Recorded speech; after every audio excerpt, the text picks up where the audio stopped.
Hey everyone. All right, so we're going to minimize chaos. This is our pullback, a cherry tree. And we are going to try to create this, a very ethereal, beautiful, soft type of image. But it doesn't start out that way. When I was shooting, it was chaos. There are blossoms everywhere. And I started out using wide focus, as you can see here, where it just dances all over and I let the camera choose where it goes. Sometimes it's good. Sometimes not so good, but it gives me a good starting point. And then as I moved around, I found that I was having trouble locking it into the stamens or exactly where I wanted it to be. So I'm going to run into the menu here and change it from wide to flexible spot, small. And then I can just put it right on the little stamens of each blossom. But, you know, I'm shooting up. I'm shorter than the tree, obviously. And so I'm shooting up and I have the rig on it with the, recorder. So it's kind of heavy and I'm doing the best I can, but I'm not really sure how I'm going to minimize all this chaos. There are blossoms on blossoms and greenery that's pretty garish. And a lot of this process is just kind of sitting here thinking, okay, will this be good? Let's try that. Okay, will this be good? Let's try this. And because the blossoms all come in big clumps, it's hard to decide whether you want to see each individual blossom as an individual or if you want to take a clump as an individual unit. And so I was just kind of looking at how the light looked, balancing things, trying to get focus. I was trying to, at this point, what I was doing was I was shifting the focus limiter of my 90 millimeter macro, which is the lens I was using. And you can have it either go all the way to infinity or you can lock it in at various places. And I think I went close with this minimal focus distance so that I could lock onto the blossoms right in front of the lens so it wouldn't skip back to the blossoms further away. And, a lot of this is a review process. You kind of have to go through and decide what story you want to tell and what you're looking for. And really, I just get overexcited when I see the cherry blossoms. There are just so many. And I do better with singular subjects like a single rose or a single peony. When I get these clumps, I get a little bit animated and I start running all over the place and I just need to slow down. But I also use these frequently for digital backgrounds and, different things later. So I'm just getting a smattering of things. And here I'm letting the sun blow out into the lens. I was just curious if there's anything that would be neat that would be backlit. The color of the greenery changes as the sun goes through it. It's more yellow when the sun is going through it one way, and it's more soft when it's going through it another way. So, when it's less harsh. So I was just playing with it. And now I'm going back down to flexible spot again. It's just a process of jumping back and forth to see what is going to work and what isn't. So let's go into Lightroom and dig into the process. And I have a little trick for managing color and also for softening jagged edges that happen sometimes in bokeh areas over in Photoshop. So we'll all hit that and I'll see you in the editing portion. These are the images from the shoot that you just saw. And like I was saying before, there was a lot of chaos, but I wanted to kind of zero in on my thought process and how I start to break down a chaotic situation like cherry blossoms. So here we have a straight out of the camera image, and it's really busy to me. The bokeh areas are busy. There is this little something, maybe a rotten berry, I don't know, from last year, it's still hanging on, and color, pink and green, and the bokeh is crazy. Now this is a 90 millimeter macro shot, wide open at 2.8, I believe. You can see the EXIF data on the shooting portion of the video in case I'm wrong. You can just slide back. But anyway, this is the straight out of the camera, and I wanted to go to this. And you see it's markedly different. The before has a lot of green. I wanted to pull that out, minimize it. And then I also wanted to soften everything. And I do that kind of in two steps, one in Lightroom and then the other in Photoshop. But you can also use other programs that have very similar effects. And I'll talk about those when I get there.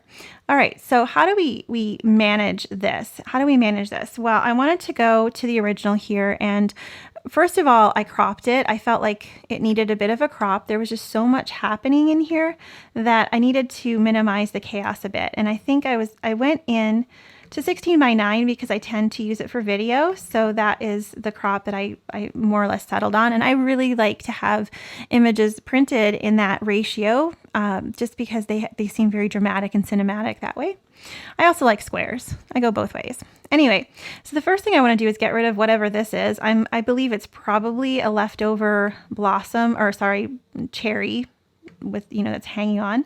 So I'm going to go to heal, make sure it's really feathered, and just kind of cover over it as best I can.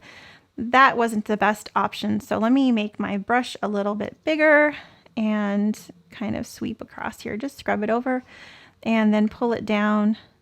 And I'm just trying to minimize the crazy a little bit.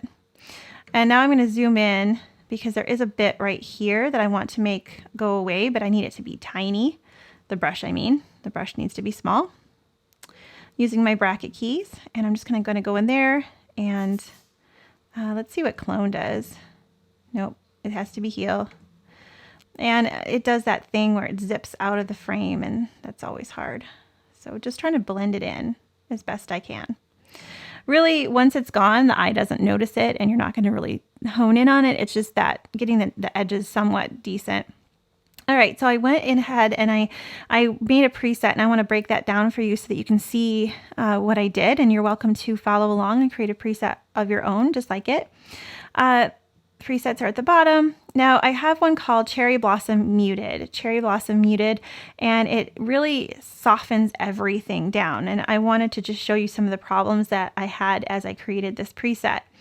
I didn't do anything really in the light section at all. The exposure was good, exactly like it was. I did add a little mid-tone bump by pulling up the middle here on the point curve. And the reason I did that was because it just helps to brighten and lighten everything, although you may prefer this look better. So, it's up to you. I just wanted a little bit of a boost in the mid-tones, but it's pretty without it as well. Color is really where everything came in, specifically the color mixer. And I didn't do anything in red or orange, but in yellow I did a ton. So let's just take a look and see what happens. I have hue way over to the warm side. Saturation is about halfway, and then luminance is up a little bit. So let's just take this all off and then redo it so you can see. So this is what it looks like before. I moved it all the way over to the browns. Basically what I'm doing is making all the yellows more red or orange. I'm moving the yellow closer to the orange side, and then lower the saturation of it a bit and increase the luminance of it a bit to lighten it. That right away helps a lot, but it's also working in tandem with the green. Green has massive amounts of change as well. Almost 100% moved over in hue, and then almost 100% 92 in saturation, and then luminance is hoisted way up. So let's look at that. So here we see these really defined shapes of lemon lime green, which are not helping. They're competing against the pink flowers. By pulling the hue all the way out, it helps, but they're still really dark. They're just these big browny, kind of pukey colored splotches. Not cool.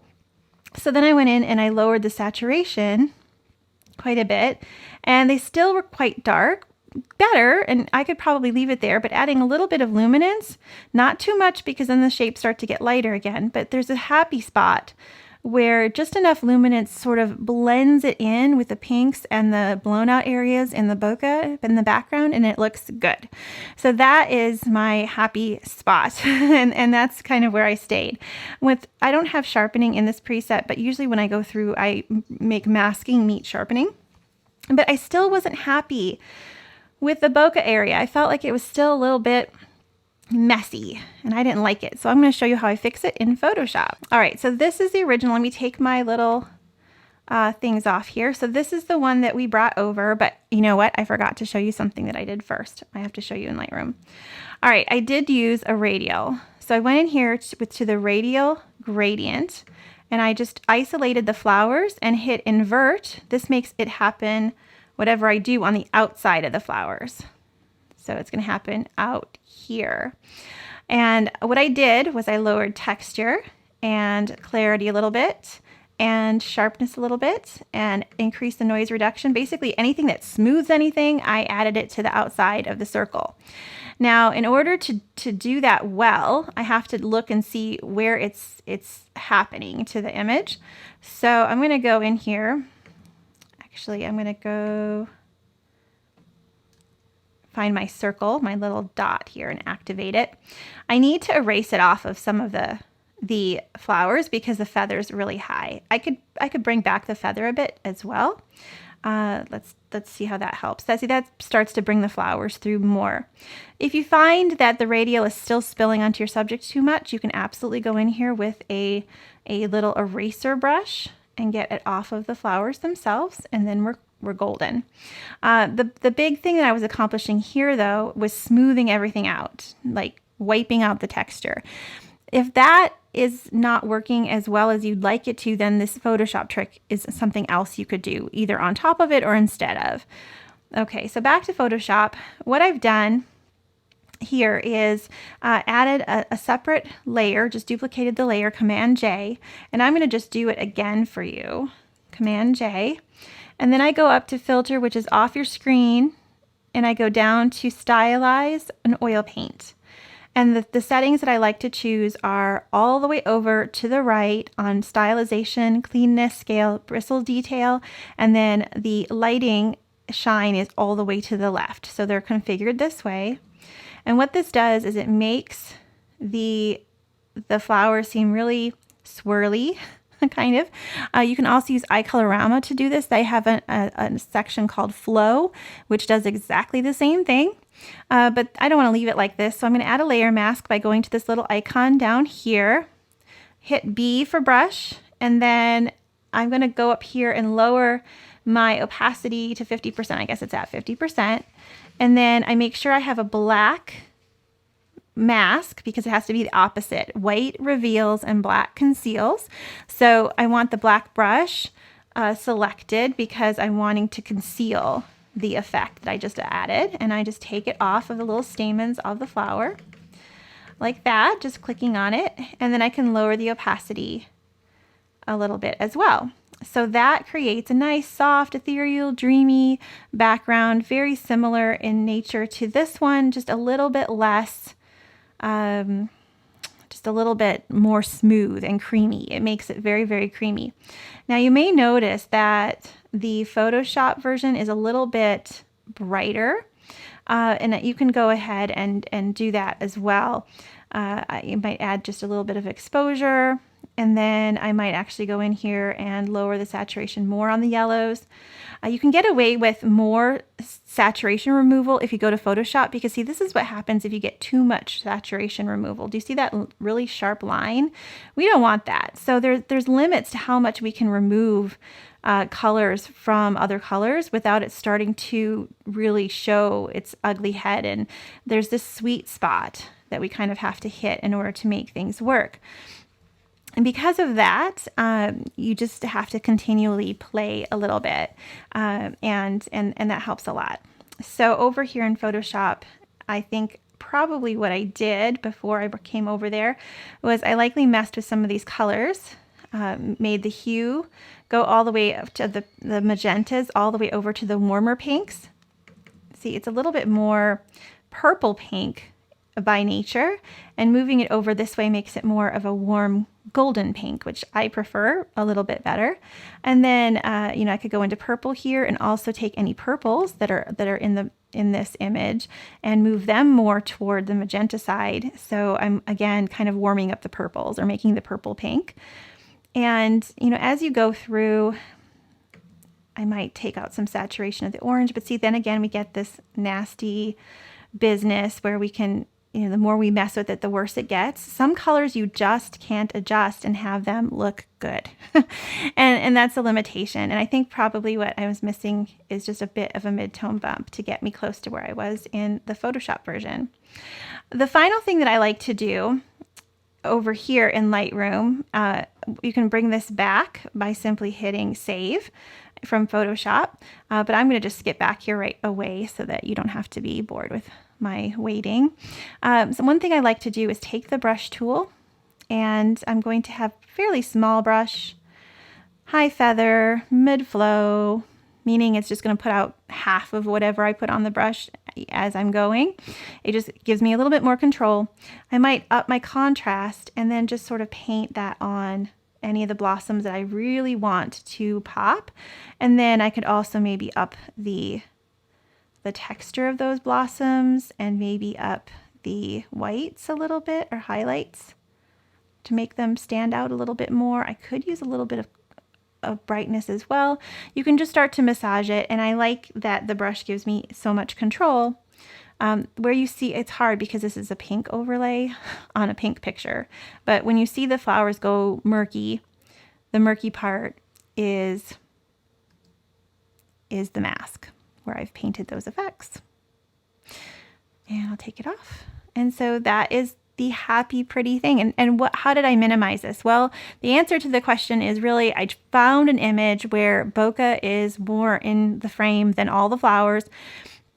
And then I softened the bokeh areas. If you look in Lightroom and we look at this is kind of what it looks like when you just step back and start taking pictures. It's just chaos. And how do you minimize that? Well, getting in closer is where you get the money shot. It's where you can make sense of it all. Stepping back is pretty, and seeing a a cherry tree in all its glory is really pretty, but it's hard to appreciate it without honing in on just a couple of the blossoms and really giving them their fair share of due so that you can admire them. All right, so that is the final image that we're left with, one of these two options here that we made, and I hope you enjoyed it, and I will see you in the next video.